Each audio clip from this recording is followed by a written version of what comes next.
Welcome to Not Milk Never Milk. Subscribe if you're lactose intolerant. You start by opening your browser and navigating to the Microsoft account creation page.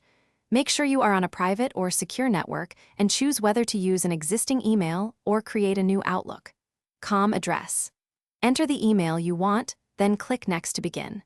You need a recovery phone or alternate email. Keep it handy because Microsoft will send a verification code.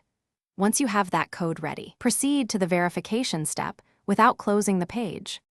You now enter your personal details, first and last name, birth date, and country.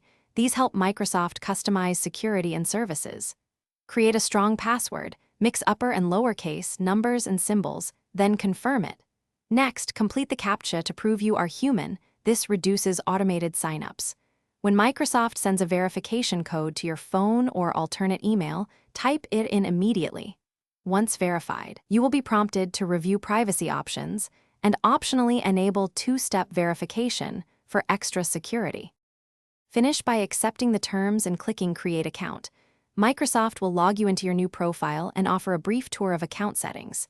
Make sure to visit Account. Microsoft.com to add extra recovery options, enable two-step verification, and review connected devices. If you run into problems, like no verification code arriving, request the code again, choose the alternate email option, or clear your browser cache and try a different browser. If that still fails, wait a few minutes and retry the verification process. Thanks for watching. If this was helpful, leave a like and consider subscribing. See you next time.